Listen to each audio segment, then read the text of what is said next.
बिस्मिल्लाहिर्रहमानिर्रहीम। अच्छा, मैं हम अब आज ना एक सिंपल तरीन बॉडी पैराग्राफ का स्ट्रक्चर बता रहे हैं कि कैसे एक ऐसे का सिंपल तरीन आसान तरीन बॉडी पैराग्राफ होता है। तो जनाब, यहाँ पे मैंने एक बॉडी पैराग्राफ लिखा हुआ है, मैं आपको ये ज़रा जूम करके दिखाता हूँ।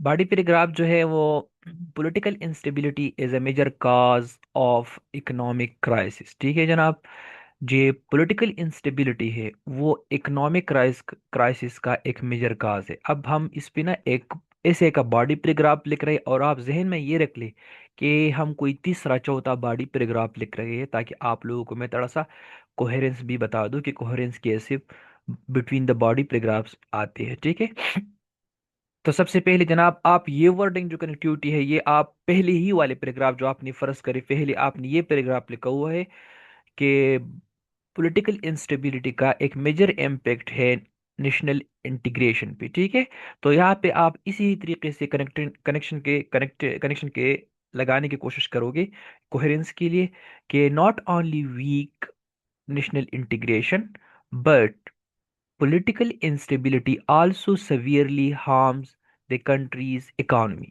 अब हमने इसमें एक तो टाइटल भी बता दी कि हमारे पैराग्राफ का टाइटल सेंटेंस क्या है, और हमने कोहेरेंस और जो स्टोरी टेलिंग वाला स्ट्रक्चर होता है वो भी बता दी कि पहले जनाब नेशनल इंटीग्रेशन हमने डिस्कस की थी, अब हम इस वाले पैराग्राफ में इम्पैक्ट्स बता रहे हैं पॉलिटिकल इंस्टेबिलिटी की इकोनॉमी पे। ठीक है, तो इसके बाद वो कहते हैं कि हम एक्सप्लेनेशन करेंगे अपने टाइटल सेंटेंस के, तो वो किस तरह करेंगे देखो।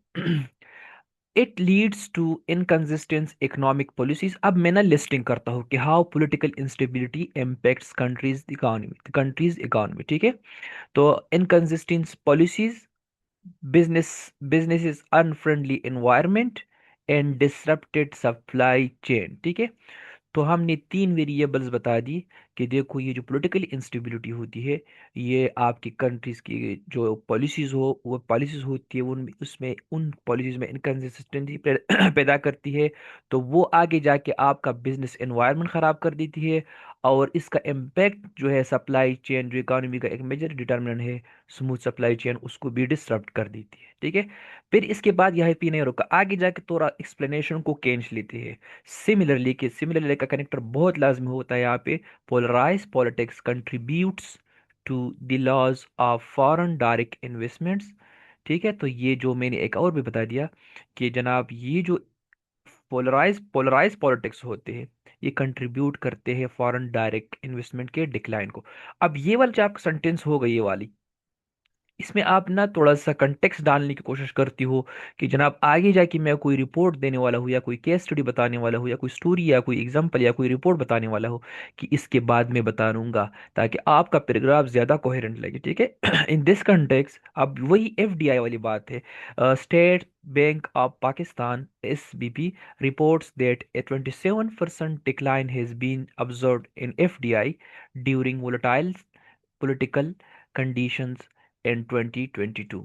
ठीक है, तो ये आपने जो ऊपर वाले बात की ना, ये जो लास्ट सेकंड अजीज सेंटेंस में बात की कि polarise politics contributes the loss of foreign direct investments, तो अब आप ना एक पैराग्राफ में कैसे अपने आर्गुमेंट को इनकारपोरेट करोगे, वो इसी तरीके से कि आपको जो ऊपर वाला सेंटेंस होगा जो आप रेफरेंस डालने की कोशिश करते हो उससे जो पहला सेंटेंस होगा उसमें आप कंटेक्स्ट डालने की कोशिश करते हो। ठीक है, जब वहां पे आप कंटेक्स्ट डाल लेते हो यहाँ पे, तो फिर आगे जाके इस सेंटेंस में आप बताओगे कि इन दिस कंटेक्स्ट जो ना इस पीपी जो है पाकिस्तान का स्टेट बैंक ने भी रिपोर्ट किया था कि जनाब एफडीआई में डिक्लाइन आ चुका है।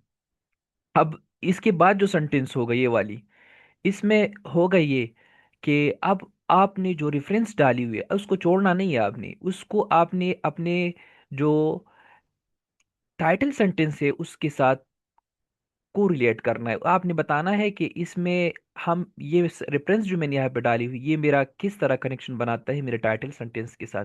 तो this drastic change in FDI inflow demonstrate the impacts of political instability on states economy. ठीक है, तो हमने ये बता दिया कि ये ड्रास्टिक चेंज आई हुई जो डिक्लाइन आई हुई है एफडीआई का जो रिपोर्ट किया था स्टेट बैंक ऑफ पाकिस्तान ने, ये बात शो कर रहा है कि जनाब, पॉलिटिकल इंस्टेबिलिटी की एक मेजर इम्पेक्ट्स है फॉरेन डायरेक्ट इन्वेस्टमेंट है, जो इकोनॉमी पे अल्टीमेटली एक बुरा इम्पेक्ट आएगा, ठीक है।